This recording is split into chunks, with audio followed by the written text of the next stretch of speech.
സതീശില താൻ മണ്ണെടുത്തത് വീട് വെക്കാണ്ടല്ലേ? അതെ സാറേ. അങ്ങനെയാണെങ്കിൽ നേരത്തെ മണ്ണെടുത്ത 5 സെന്റ് ഉണ്ടല്ലോ, അവിടെ വീട് വെച്ചു. പറ്റില്ല. അതെന്താ പറ്റാത്ത? അത് പറ്റില്ല. എന്താ കാര്യം? മണ്ടു, അത് സാറിന് കൊടുക്ക്. ഇതെന്താ ഇത്?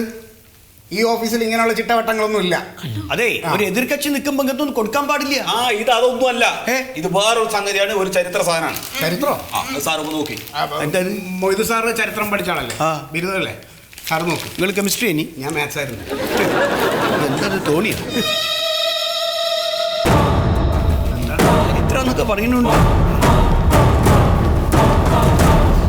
അല്ലാ നജീസ്, ഇറങ്ങാറാക്കിയത് ഇതെന്താ? ഇത് എല്ലാണല്ലോ. ഇത് എന്തിണ്ടല്ലേ? ഇവളുടെ അച്ഛൻ്റെ അല്ലാണ് സാർ. എന്റെ അച്ഛന്റെ ഭാര്യയല്ലാണ് സാറേ. അമ്മേനെ കവറിലിട്ട് കൊണ്ടുവന്നിരിക്കുക. സാറേ, ഞാൻ എന്റെ 5 സെന്റിലെ മണ്ണെടുത്തില്ലേ, അത് കുഴിച്ച് എടുത്ത് വന്നപ്പോ ഈ അസ്ഥി കിട്ടി. 25 കൊല്ലം മുമ്പ് ഇവളുടെ അച്ഛൻ മരിച്ച് അടക്കം ചെയ്തതാണ്. അച്ഛന്റെ എല്ലാണ് ഇത്. അച്ഛനെ അടക്കം ചെയ്ത മണ്ണില് വീട് വെച്ച കുടുംബം നശിച്ച് നാറാണക്കല്ലാവുന്ന ജോത്സ്യം പറഞ്ഞത്. അവിടെ വീട് വെച്ചിട്ട് ഞങ്ങൾ നശിച്ചു പോകണം സാർ പറയണത്. അതൊന്നും വേണ്ട. അപ്പൊ അതാണ്. പക്ഷെ ഇത് ഇവിടെ എന്തിനാ ഇതൊക്കെ കൊണ്ടുവരണേ? എല്ലാത്തിനും ഒരു തെളിവ് വേണ്ടേ സാറേ?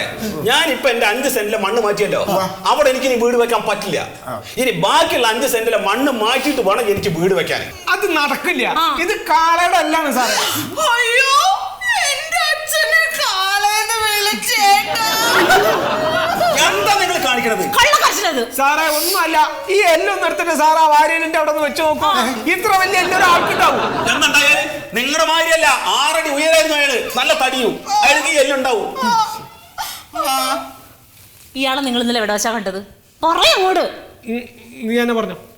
ഇന്നലെ ഇയാൾ ഇറച്ചിക്കടയിൽ കിടന്ന് ചുറ്റിക്കിടണ കണ്ട് നേട്ടമാന്ന് പറഞ്ഞല്ലോ. ഇറച്ചിക്കടയിൽ ഞാൻ മൂത്രമൊഴിക്കാൻ പോയതാണ്. പിന്നെ മൂത്രമൊഴിച്ച ഇറച്ചി മാർക്കറ്റിലേക്കല്ലേ പോകുക ആൾക്കാർ? അവിടെ പോയി മൂത്രമൊഴിച്ചൂടെ?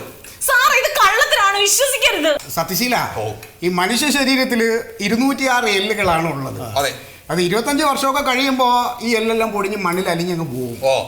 പിന്നെ നിങ്ങൾ എന്ത് അടിസ്ഥാനത്തിലാണ് ഇത് ഇവരുടെ അച്ഛന്റെ എല്ലാണെന്ന് പറയുന്നത്? സാറേ, നാട്ടിലുള്ള എല്ലാ ആൾക്കാരും പറയുമായിരുന്നു ഇവളുടെ അച്ഛന് ഒരു എല്ല് കൂടുതലാണെന്ന്. ആ എല്ലാണിത്. അതെ സാറേ, ഇത് കാളയുടെ എല്ലാണോ അതിന് ഇവളുടെ അച്ഛന്റെ എല്ലാണോ എന്ന് തിരിച്ചറിയണമെങ്കിൽ ഫോറൻസിക് ലാബിലോട്ട് ടെസ്റ്റിന് അയക്കണം. പിന്നെ അത് തീരുമാനിക്കാൻ ഇയാളാരാ? നിന്നെ പോലെയല്ല, ഞാൻ BSc കെമിസ്ട്രി പഠിച്ചതാ. കെമിസ്ട്രി പഠിച്ചെന്ന് പറഞ്ഞാൽ ഇവിടെ തീരുമാനം എടുക്കാനുള്ള അവകാശമൊന്നുമില്ല. അവകാശം ഉണ്ടെങ്കിലോ? നിർത്തി. നിങ്ങൾക്ക് ഈ പഠിപ്പിലുള്ള സംസ്കാരം ഇല്ലല്ലോ. എന്തിനെങ്കിലും പാഠം വെക്കണേ? സാറിന് ഇപ്പൊ ഇത് അയക്കാൻ പറ്റുമോ ഇല്ലയോ? അയക്കാം. അതെ സത്യശീല, ഇവര് പറഞ്ഞ പോലെ നമുക്കിത് ഫോറൻസിക് ലാബിലേക്ക് അയക്കാം. വേണം. ഇത് അയച്ചിട്ട് അവിടുന്ന് റിസൾട്ട് വരുമ്പോ ഇത് മനുഷ്യന്റെ എല്ലാണെന്നുണ്ടെങ്കിൽ നിങ്ങൾക്ക് ആ ബാക്കിയുള്ള 5 സെന്റ് സ്ഥലം കുഴിക്കാം. പക്ഷേ അല്ല എന്നുണ്ടെങ്കിൽ നിങ്ങൾക്കൊന്നും ചെയ്യാൻ പറ്റില്ല. സാർ എന്തൊക്കെ പറഞ്ഞാലും ഇത് അയക്കാൻ ഞാൻ സമ്മതിക്കില്ല. ഇത് എങ്ങോട്ടെങ്കിലും അയച്ചു കൊടുത്തിട്ട് അവർ തിരിച്ചു തന്നില്ലെങ്കിലോ? അതിനൊരു കഷ്ണം അയക്കുള്ളൂ. പറ്റില്ല സാറേ. വേണ്ട, മനുഷ്യാവകാശ കമ്മീഷനിൽ ഞങ്ങൾ കേസ് കൊടുത്തോളാം.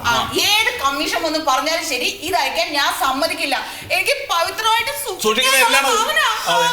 അതിനകത്ത് നിറച്ച് മണ്ണും ചെളിയാണല്ലോ. നിങ്ങളൊക്കെ സമ്മതിക്കണം കേട്ടാ. ഇത് എന്താണിത്? അതെ, ഇത്രയൊക്കെ ആയ സ്ഥിതിക്ക് നമ്മളൊരു കാര്യം പറയാം.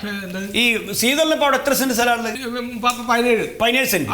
ഈ 17 സെന്റിന്ന് ഇപ്പൊ സത്യശീലം മണ്ണെടുത്തിട്ട് കായുണ്ടാക്കി എന്ന് പറഞ്ഞില്ലേ? അങ്ങനെ ഈ 17 സെന്റിന്ന് മണ്ണെടുത്ത് വിറ്റ് കഴിഞ്ഞാൽ ലക്ഷങ്ങൾ നിങ്ങൾക്കും കിട്ടൂലേ? കിട്ടൂ. ആ ലക്ഷങ്ങൾ കിട്ടുമ്പോ ആ പഴയ സോപ്പ് പെട്ട് വെളുത്ത് വീട് അങ്ങോട്ട് പൊളിച്ചാളുക. എന്നിട്ട് അവിടെ ഒരു കോൺക്രീറ്റ് വീട് അങ്ങോട്ട് പണിയാ. അത് ചെറുത് വേണോ വലുത് വേണോ എന്ന് സീതളം തീരുമാനിച്ചോ? വലുത് മതി. സാർ ആ പറഞ്ഞത് കാര്യം. അങ്ങനെ വരുമ്പോ 2 പേർക്കും നിരപ്പായ സ്ഥലം കിട്ടുമല്ലോ. പിന്നെ വേറെ പ്രശ്നമൊന്നുമില്ല. പ്രശ്നം ഉണ്ടാവും. എന്താ വീണ്ടും പ്രശ്നം? സാറേ, വീണ്ടും പ്രശ്നമുണ്ട്. ഇയാൾക്ക് അവിടുന്ന് മണ്ണെടുക്കാൻ പറ്റില്ല. എന്തുകൊണ്ട് എന്ന് പറഞ്ഞാൽ നിങ്ങളുടെ വീടിന്റെ മുകളിൽ മറ്റേ ദാമോദരന്റെ വീടല്ലേ, ഒരു 4 സെന്റുകാരനാണ് സാറേ. ഇയാൾ അവിടുന്ന് മണ്ണെടുത്ത് കഴിഞ്ഞാൽ അതൊക്കെ പാടെ ഇടിഞ്ഞു പൊളിഞ്ഞ് താഴ്ത്തു വിടും. അയാളുടെ വീട് അവിടെ വെച്ചിട്ട് ഞങ്ങൾക്ക് മണ്ണെടുക്കണ്ടേ? അങ്ങനെയായോ? എന്ത് പ്രശ്നം ഉണ്ടായാലും ഞങ്ങൾ മണ്ണെടുക്കും. എന്നാ പിന്നെ അങ്ങനെ ആയിക്കോട്ടെ സാറേ. ശീതളിന്റെ ഒക്കെ തീരുമാനം അങ്ങനെയാണെങ്കിൽ ശീതൾ മണ്ണെടുത്തോട്ടെ. ഞാൻ ഒരു കാര്യം പറഞ്ഞതേ ഉള്ളൂ.